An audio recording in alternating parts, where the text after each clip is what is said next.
Hi, my name is Taryn and I will be giving this speech for the LCC online college class. According to the DEA, who got this information from the CDC, 2 milligrams of fentanyl is considered a lethal amount. According to the Discovery Village, in 1959, when the fentanyl was made, its purpose was to be as an anesthetic and a painkiller. It was never supposed to get out of hand and become a lethal and addictive amount. Many of you know the singer named Prince. According to Jessica Whittemire, he overdosed on fentanyl and he was actually taking pills of Vicodin and to manage his pain, and in those pills that he took, he ended up overdosing on them because they were laced with fentanyl.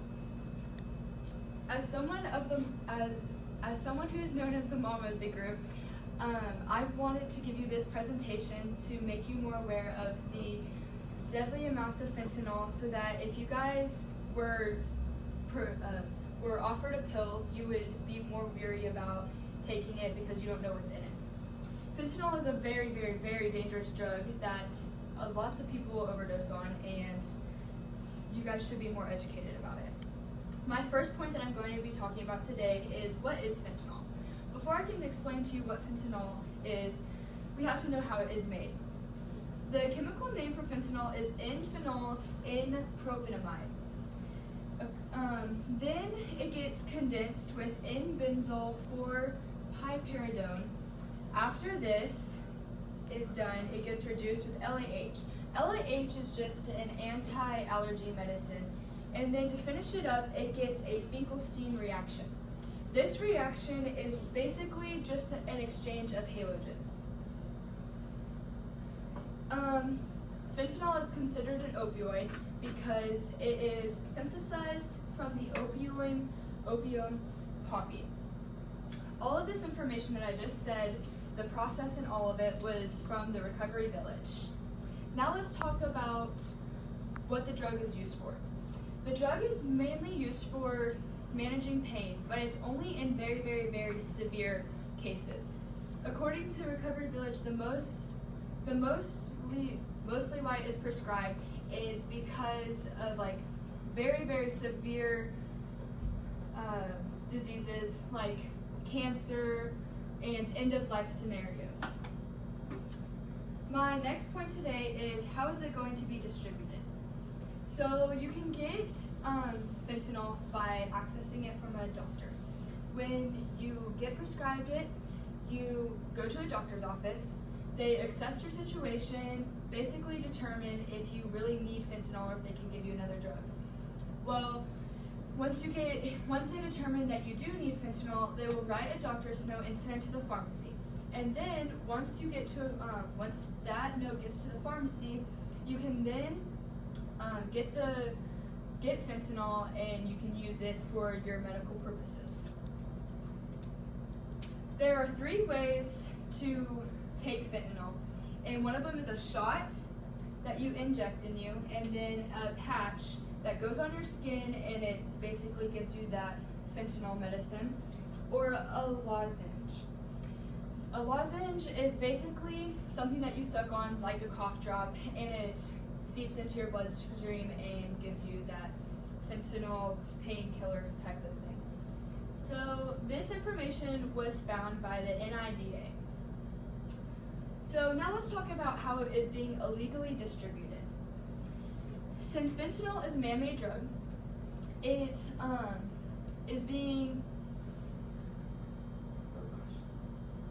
the drug dealers are taking advantage of this, and they are buying powder and they're selling the powder, and then it's going to be dropped onto blotter paper, put in the eye drops or nasal spray containers, and that's how it's distributed. Or it's made into pills that people can take, and the eyedroppers or nasal sprays can also be put in other drugs like cocaine, heroin, marijuana, just everything.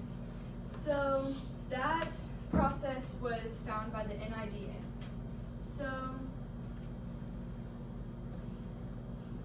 it's getting mixed with other drugs like I had just said, And the reason why it's getting mixed with other drugs is because fentanyl is a very, very cheap drug. And it's very addictive, and so that cheap drug is making it very cheaper to produce the other drugs. It is also really, really more lethal than everybody else, and so drug dealers are profiting more because they're getting the people addicted to that drug, and they want more until they end up taking too much and they overdose. My next point is, what is an overdose? Symptoms of fentanyl overdose are very small pupils, clammy skin, blue or purple lips, nails, loss of consciousness, unresponsiveness, and vomiting. There are many, many more signs of an overdose, but those are just a few. Now let's cover what to do if you recognize that someone is on an overdose. You need to first call 911. 911 is your very first option because those are the people who know how to do it, they're trained to do it, all of this stuff. But if you find yourself in a situation where they're not having it they're not getting there very fast, you need to administer naloxone if you have it. If not, you need to make sure that they are breathing. You need to stay with them breathing and staying awake. And if they decide to go unresponsive, put them on their side so that they don't choke. That was found in Recovery Village. Now I'm going to conclude my thing. According to the DEA, a 12-month study period that ended up being at the beginning of 2022 showed that 67% of drug overdoses were a cause of fentanyl. In that same 12-month period, 107,375 people died of a drug overdose. Let's put some things into perspective for you. These Smarties are going to represent your pills that you're taking. Imagine you're at a party with 9 other friends. You go to the party, you're probably drinking a little bit, and someone offers you a pill. You're like, oh, why not? And you all take a pill. Well, 3 of you end up being okay. The other 7 of you end up overdosing because those pills were laced with fentanyl. I hope that brings more attention to all the fentanyl, basically how lethal they are. I hope by listening to my speech you are aware of the dangers of taking pills that you don't know that were made.